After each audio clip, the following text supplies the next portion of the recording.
Welcome to the Heart of Soul podcast, an exploration of who you are, what you are, and why you are, offering new ways to investigate age-old questions at the heart of you. Hello and welcome to the Heart of Soul podcast. I'm your host, Joseph Shapiro. In today's episode, we begin part one of a three-part series on the core reasons our species is confused. If that sounds like an oversimplification, then buckle up, because you're going to hear Stace Barron reframe literally every problem in the history of humanity. We'll talk about the limits of mind, the difference between a hierarchy and a holoarchy, the nature of emotion as it relates to soul, and a lot more. Again, it's best to listen to these episodes in order, as we're beginning with some very high-level metaphysics on purpose and building on what we've covered before. Thanks for listening. I hope you enjoy the conversation as much as I did. Oh, and one more thing. This was actually the first episode we recorded, but I later decided there needed to be one before it, so you'll hear us talk about the novelty of this being the first episode, even though it's not. In the name of authenticity and reduced editing time, we decided to leave it as is. Enjoy. Well, welcome, and welcome to what we don't yet know, but Stace and I have been talking about doing this podcast for some time, and now the moment has arisen. And we're going to be talking about a number of different things today, but I just want to say a word or two about how this came up. Stace and I have fascinating conversations, and every time we have those conversations, I'm always thinking we have to let the world into these conversations because they're just too valuable to keep between ourselves. And we'll talk more about who I am and who Stace is later on. But we want to first get into what might be relevant for you, the listener. And as such, we'll start kind of in the middle, which is often what we do. And sort of just like dreams. Dreams, all of a sudden, we're right there. There's no intros to dreams. We're just in it. Interesting, huh? There's something really essential about when life experience feels like you don't know how you got there and suddenly something was happening. It's richer and realer somehow, but at the same time, we associate that with dreams for some reason. I guess because of the immediacy of the experience, there's not a watcher that is back watching it. Oh, nicely put. Yeah. I have some sort of sigh of, if only we could live that way every day.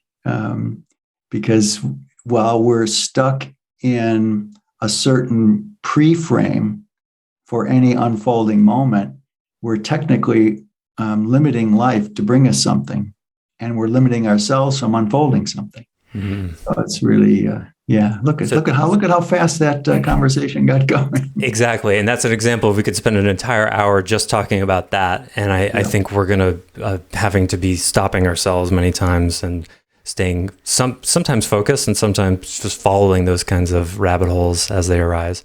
But we do have an agenda for today, and they are what you call the three things why the species is confused. And shall I start with prompting you with the first one?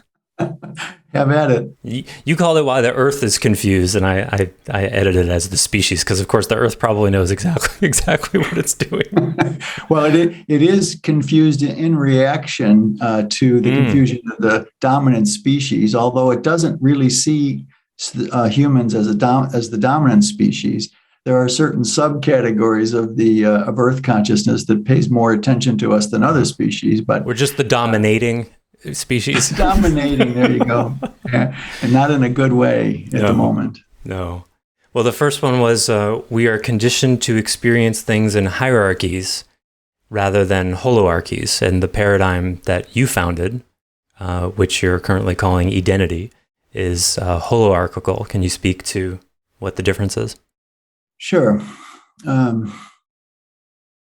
Technically, one of the reasons why the divine has been so imperceptible and unexperienceable, such that we have to form belief systems around it rather than have direct experience of it, is that we're stuck in the mind. of course, not the first one to use an allegory like that. But the mind creates a way of experiencing the world that is obstructive to the divine perception, us experiencing the divine, which is why we must have beliefs about God. And here's a case or divinity, where faith has taken center stage completely for an artificial reason, Joseph. We have been, since Descartes, conditioned. There's really three different existential statements about the essence of human consciousness that are current in the world right now. Virtually all points of view, all ways of perceiving self and other and the world are based in an I think, therefore I am, I have a body, therefore I am, or I have will, therefore I am. Mm-hmm. Each one of those presupposes a completion or a completeness to its view of things, such that it's so easy and so conditioned for us to get trapped in any one of those. And for most of the people in the world, all three are active in any one 5-minute segment of life. Where does religion fall in there? Like one of the big 5 religions. I have faith, therefore I am, or it's a mix of those? Well, it depends on how far down that rabbit hole you would like to go, Joseph. You could say that the outermost shell of that, the answer to that question would be exactly that. I believe, therefore God is and I am. Right. Right. If you go one step further into religion's version, it's I am sinful, therefore I am. Every religion has some form of sin to it. Every single one. Some are more forward, like the Catholic Church, and that, of course, in the old days, split it between mortal sins and venial sins, and then you got the sins of lust and gluttony and all these kinds of things. So I believe, therefore I am, or I am originally sin, therefore I am. Which are both thoughts. So there are both orientations, right? Mm-hmm. Mm-hmm. So those are the I think, therefore I am category is based in the mind, because mind dualizes as a way to experience. So I think, therefore I am. The I in that statement is literally, I would say, physiologically and metaphysically in the mind. There is an I of the mind, but the I of the mind cannot perceive God, cannot perceive anything beyond dualistic parameters. We have to find a different I, a deeper I, that the mind I is just an avatar of, sort of like on an icon on your computer screen, whereas the deeper I that can perceive spirit is on the hard drive of the soul. So it's always an interesting question here. But the idea here is about hierarchies and holoarchies. Any one of those statements, existential identity statements, I think, therefore I am, I have will, therefore I am, or I have a brain or body, mind, therefore I am. All of those are based in the dualistic world, and they're all based in a focus that we use using our mind eye. The deeper I is the only I that can produce an experience of the divine directly. So this is also why, Joseph, science will never prove God, because empiricism completely uses the bandwidth of consciousness of dualistic apprehension. And so it cannot get beyond dualistic apprehension, but it wants to use dualistic apprehensive modalities to prove God, which is Monday, Wednesdays, and Fridays, I chuckle at that. Tuesday, Wednesdays, and Thursdays, I cry. And Sunday, I do both about that. So hierarchies are the only thing that the mental body or the mind-based I can perceive.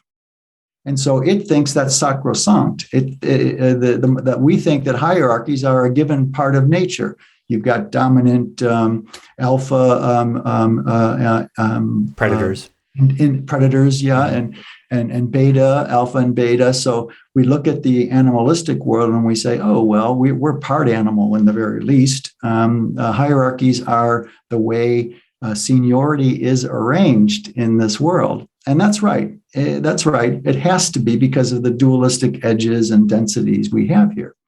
But if you want a taste of the divine within which all of our dualistic experiences occur, and we see hierarchies, you have to switch eyes. You can't, not just these eyes, the eye. You have to drop down into the soul, the heart of soul, that eye, which is accessible, but not given any of the spiritual teachings that we've had for the last 5,000 years very easily.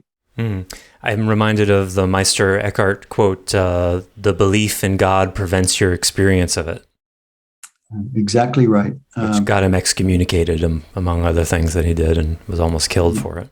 Yeah, absolutely. He had to acquiesce a bit, like Galileo and Copernicus too, in his own domain, but I love him so much. He had it enough to say it, but couldn't articulate the deeper background metaphysics that explained his own picture, but he sensed it fully in the heart that way. At any rate, back to complete this first part here. So we project then, when we think about God or divinity, the divine God field, I call it, Joseph, within which we start every moment, experience every moment, and end every moment within the God field. If you want to perceive the God field, it is not arranged hierarchically.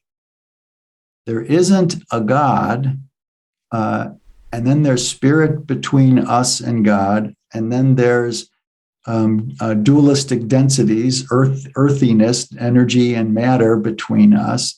And we're down here, and it's up there or out there. That's not the way it works. And I'm actually surprised that some of the more advanced Advaita Vedanta teachings don't connect the dots on that one. But there's not one modern or traditional spiritual point of view that gets that the divine is not a hierarchy, and our relationship is not hierarchical. It's holoarchical, and of course, I like wordsmith that a part of me is I like to put a parentheses W in front of that holoarchical. And when I'm talking about the big thing, the not thing, the non-thing, whatever, holoarchy, unlike a hierarchy, that which is inside something, that something is also inside the thing that you're experiencing you're inside of. In other words, let's talk about a 6-story building or a 7-story building. If you're on the 6th floor, you can't be in the 6th floor and the 3rd floor at the same time. Hopefully not. No, not unless you can translocate and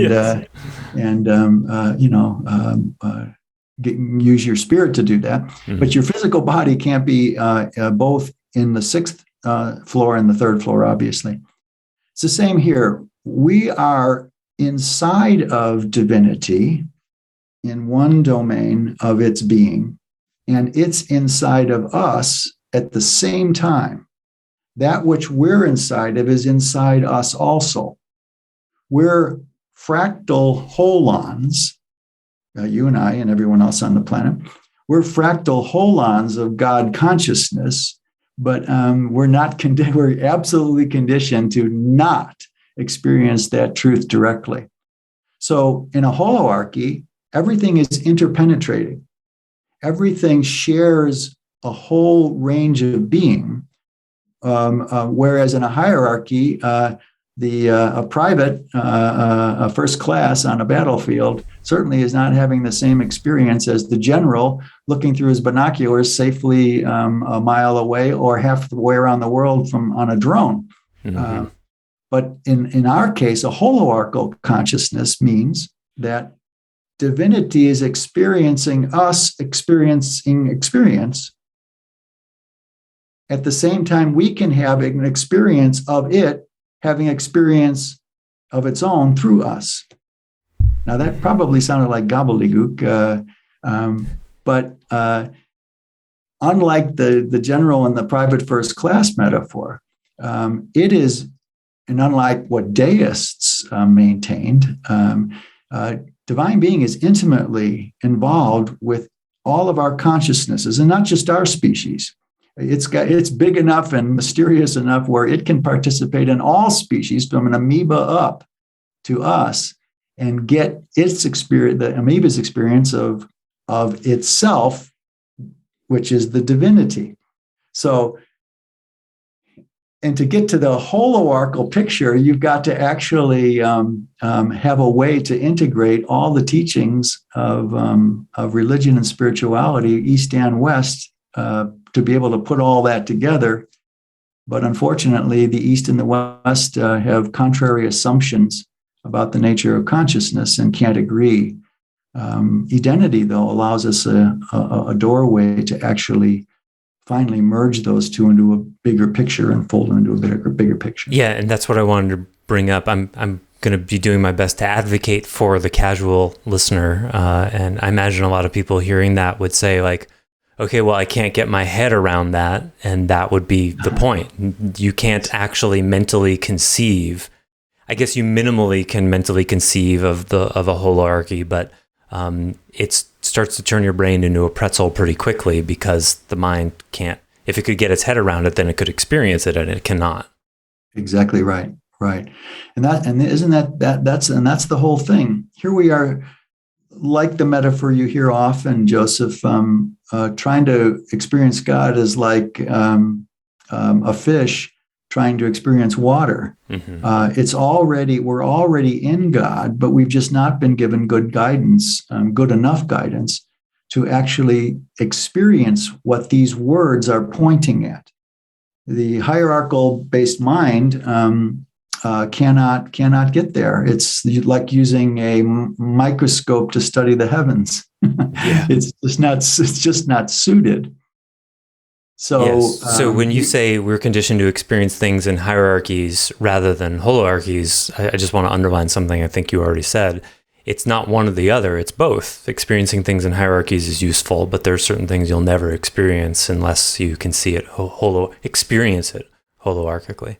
Exactly right. Another way that I used to talk about it is that holoarchy can contain hierarchies, but hierarchies can't contain holoarchies. Nice. And so if we want to have an experience of our own spark of divinity, which of course we've been conditioned to call the soul, if we're interested in that, we have to go holoarchal. We cannot ever find it hierarchically, mentally, or even energetically, like a lot of the modern teachings that do their best to try to expand religion's limits. So everything you just said is exactly right. And I'm counting on you to translate this stuff, because I have my own limits in being able to stop what's coming out the hole in my face relative to how it might be being received. Well, here's a question for you then. So a challenge for you even. If someone were to say, okay, I want to experience life holoarchically, what would you tell them in a minute or less about how to do that? It's a vicious question, I know. You have to completely change your mode of consciousness. And you right now, 99% of the people on the planet operate through one or a combination of I think, therefore I am, I have a brain, body, therefore I am, or I have will, therefore I am. None of those will ever produce holoarchal access. None of them. There's only one that I found that will do it. And that's the one identity is based on. And that is not I think, therefore I am, not I have will, therefore I am, or I have a body, therefore I am. But all of us, we feel, therefore we are. In other words, the only way in a minute or less, and I'm already over that minute, I'm sure, is that you have to learn to abide with your conscious being based in a I feel, therefore I am orientation to ever have the slimmest hope to access holoarchical experiences of spirit. Well, and that we have to be trained to do, because we're all slave since Descartes and modern medicine and physics that I am energy, therefore I am. No, that's too small. Mm-hmm. I think, therefore I am is the really small. I will, therefore I am is a little bigger. So we're all conditioned into slavery to one of those existential statements. Until we get out of them, spirit becomes a concept and a belief that we can only have faith in. Well, I think there's a little bit of a rabbit hole distinction useful to be made here, because it'll be when we get to the next the next piece of three things, the difference between feeling and emotion. Because lots of people would say, well, we feel, therefore we are. Well, lots of people have lots of feelings all the time, and it doesn't seem to be helping them experience the divine in a direct way or experience their own soul. So what would you say about that? Sure. Thanks for that question. It's tricky because years ago I tried to look up synonym for feeling, to feel, both the verb and you can quasi-nounify it too. I have a feeling, right? But in our picture, in Identity's picture, the difference between a feeling and an emotion, when we say we feel, therefore we are, I went back and forth for years, and Bree, my beloved, we put our heads and hearts together and tried to figure it out. But the best we could do is I emote, therefore I am. And that certainly doesn't roll off the tongue very elegantly. No. So the difference is there are things unknown by current psychotherapeutic and philosophical orientations. There's a huge difference between feelings and core emotivity, core emotives. There's an emotion is an actual gestalten, non-mentalized experience based in the felt sense. Okay, that's an emotion. It doesn't have, while you're having an emotion, there's no mind-eye. There is only the emotion. It's completely unself-conscious then. Unself-conscious. It's pure, whether that purity is stagnative, destructive, positive, or whatever. A core emotion, you're too busy being it to have an eye to secondarily experience it, except through the mind eye, second to second or moment to moment. So let me start from the bottom essence up, and we'll go and complete this answer. For identity, there's really only three core emotives. There's joy, sorrow, and what links joy and sorrow is compassion. These are the core emotives that we could say are the way the love of which everything is made translates through a holon fractal consciousness. Which, like primary colors, all the other feelings are made of that somehow. You could say that. There's a layer in between. All other emotions come out of those core emotives: joy, sorrow, compassion. A feeling is two steps away from a core emotive. A feeling of joy would be happiness. A feeling of the core emotive of sorrow would be pain. And the feeling version of compassion would be empathy. You see, it's an expression then, of the essence. You could say that the essential core emotive, joy, sorrow, compassion. The next level is the form. We go from essence to form to expression. The form of joy is happiness. The form of compassion is empathy. The form of sorrow is pain. But the feeling is the expression. And the feeling of happiness is glee, let's say, or elation. The feeling of empathy is care. I care about you. I can feel that caring. and the feeling of which one did I miss there? Oh, I was so impressed you were tracking it. I just lost which one I said. No, you're doing. It was happiness, grief, not grief. Pain was one of them. Let's start over. Okay. The essence is in what identity refers to as core emotives: joy, compassion, sorrow. The next level is the form. The form of the core emotive is for joy, it's happiness; for compassion, it's empathy; and for sorrow, it's pain. And the feeling, which is the most distal, downstream expression of the core emotives of joy, sorrow, compassion, the form of empathy, happiness, and pain. And a feeling is just an energetic expression of the form of the essence. When we're talking about holoarchical access, we're talking about an I feel, therefore I am basis in the core emotives and the forms, the secondary forms. Those are the only bandwidths of consciousness that are going to allow us a doorway into holoarchical reality. The feelings won't do it.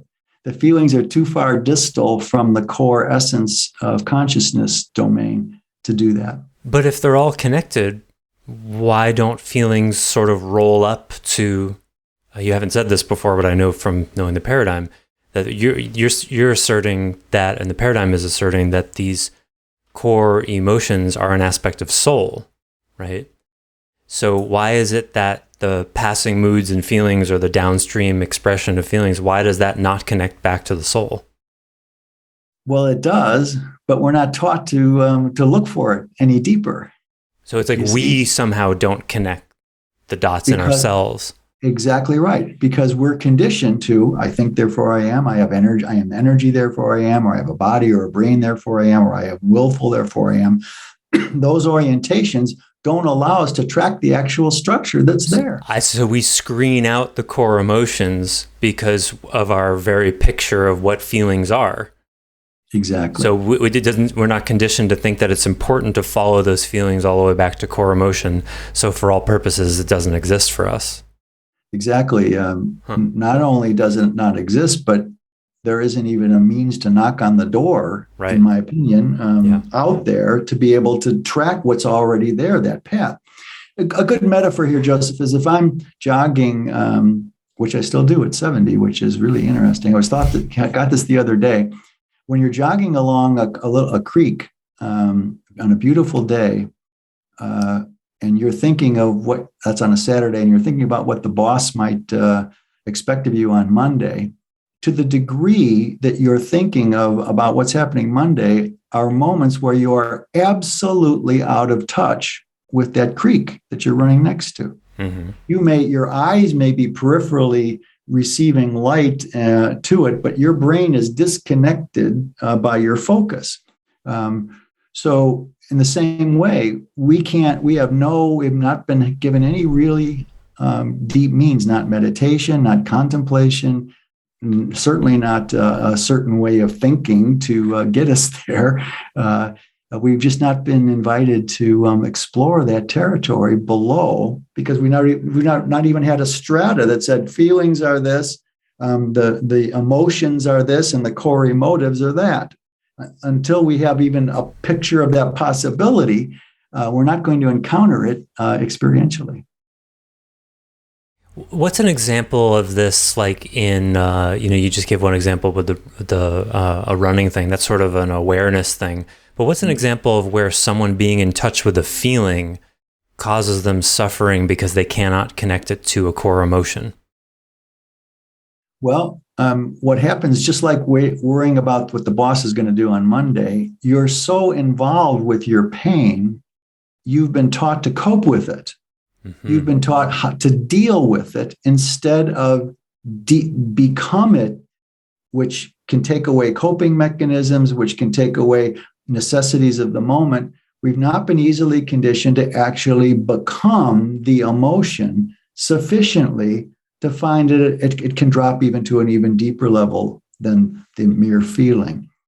So we can't, it's like if you're in deep pain, most people are just trying to find a way to deal with it and get out of it instead of go further deeply into it.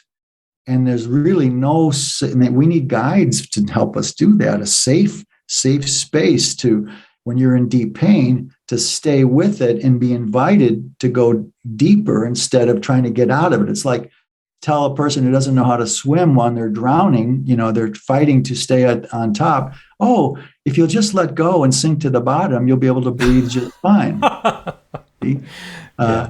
There's no good earth metaphor for that, but that's exactly the way that looks. Is you let go of trying to get out of it, sink, let all the air out of your dualistic mind and your panic, and sink.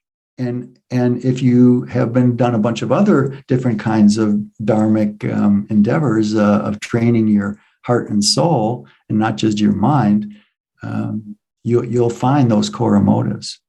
So this brings up a rabbit hole that I think is very much worth going down. I remember, I think the first time I was exposed to the idea of coping, it was probably 8th grade health, which, boy, we could talk a long time about that curriculum. But the frame we're given is there are healthy coping mechanisms versus unhealthy coping mechanisms. And this is when we learn about drugs and drinking too much and all that.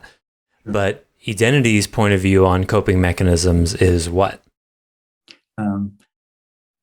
There are healthy ones at the level of, depending on what you mean by being productive or being, what's the cultural word? Functional versus? Functional. There are functional coping mechanisms and afunctional coping mechanisms. And for identity, all coping mechanisms, both the functional and the afunctional, are drug states. Yeah, and for me, that's one of the marked differences between Identity's treatment of emotions and what mainstream psychology's is, because as you've taught, I've heard you say, psychology collapses functionality and health into one thing. Yes. So if what you're doing, if how you're coping is allowing you to continue to be functional, your depression is not, you have a few glasses of wine every night and that stops you from being dysfunctional, so that you're managing your depression and you're fulfilling all of your societal obligations and being a good little human, then you're healthy. But what would Identity say about that? Oh, a lot, a lot. Literally, and in the modern day especially, Joseph, people have so little options, crammed in as they are with societal and cultural expectations and conditionings. But the only way to lose the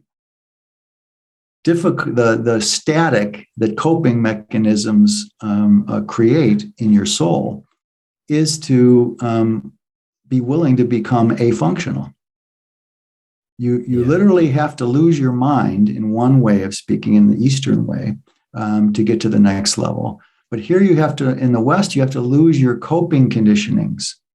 And how many of us have room in our lives to do that, with families, with jobs, with pandemics, whatever the topic? Where is there safe room for you to go non-functional without being institutionalized or getting slapped with some Thorazine stat? Because the fear people have is if they let themselves feel the feeling all the way down to the core emotion and become it, which some people probably could do without a lot of help, it could happen. Mm-hmm. What stops us is the thought, I know it well, if I let myself feel this, it'll never end, I'll lose my mind, I won't be functional. But the paradox, tell me if you agree, the paradox is that's the only way in the end actually to move through it, because coping with it doesn't work. It really is. There's only one fire escape door, and that's, you just described it. But that's still only half the journey. The other half is there must be someone making that safe with you. Mm-hmm. You can get to a certain drop level of exactly the way you described it, but you're going to be so involved in trying to drop to the essential nature of the whole rabbit hole, as it were, that you're not going to have much space to then have meta to the meaning of what's being called next. You can get to that level. A lot of people can, especially if they've done a lot of inner work and they survived, so to speak. Mm-hmm. But you need a guide, and we have been taught that we create our own reality. We've been taught that which is I will, therefore I am, right? I will, therefore I am. Exactly. Good one. Good catch. But we actually need each other far more than we're nominally conditioned to realize, because all in the modern day of self-actualization, it's the I, not the we. And when you get the we in most communities, the communities don't support the depth of the we that identity speaks to. They do their best. It's a young planet, Joseph. As we'll get to here, I think in a moment. Yeah. Only those. Well, how about I just launch in there and then we can go from there. Yeah. Well, we're going to close here for this segment of it. I thought we were going to be able to get these first three things in 30 minutes, but little did I know. So in our next episode, we'll go into where Stace is already steering us, which is into the issue of soul age and how and why we're a young planet and the sequelae of that. So thanks for listening, and until then. Thanks for listening to the Heart of Soul podcast. To learn more about Stace Barron and Identity, please visit identity.org. To learn more about Joseph Shapiro, visit clearandopen.com. Until next time, we wish you well on your journey.